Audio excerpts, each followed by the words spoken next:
Where do vampires come from? Some would say they come from Bram Stoker's pen. Some would say they come from Transylvania.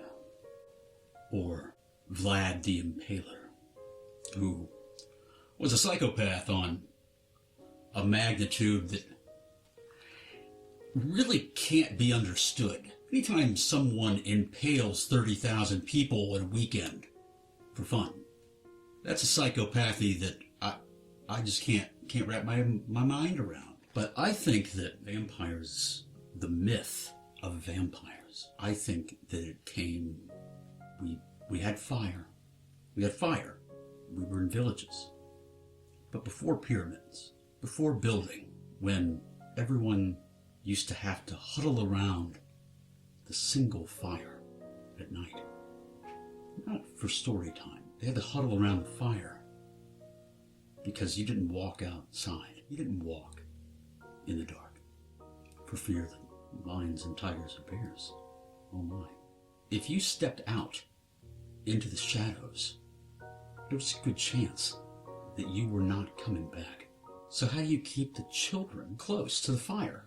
Because you can't have children, you gotta put some fear into them. Practical, noble fear. They don't necessarily understand. They want to push the boundaries of the shadows. But you know, as an adult, that you don't go out there. Our neighbor went out there last week. He didn't come back. Now, the neighbor on the other side, Crag, what an asshole.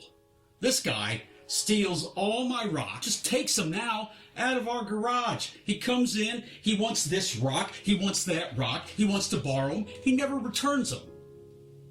He just uses me. This Crag uses our family, he takes a pee in our pea pot, he comes over and tries to steal bone scrap, he wants to suck the marrow out of our Tyrannosaurus thigh bone. Like, he's just an asshole. He just uses us constantly. He's like a succubus. He's like a parasite. Every time I look around, every time I blink, he's at my neck, sucking. How do I get my frustration out about Crag and put a fear of God in the children so they don't go out into the shadows? Well, at some point in time, we had to have a breakthrough. And I think that this was one of them.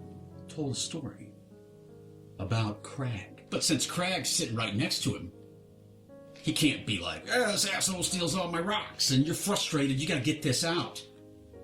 So you metaphor it. Children, don't go out in the shadows because there could be a Crag out there. Looks just like him, speaks just like him, neighborly. You love him. But that's not him. That's a trick. If you go out there, you won't come back. Because there are beasts out there that look just like you and me. And they'll sound like it. And they'll relate to you. And they'll compliment you. Just to get a little closer. And then they'll want you to invite them in. And if you do that,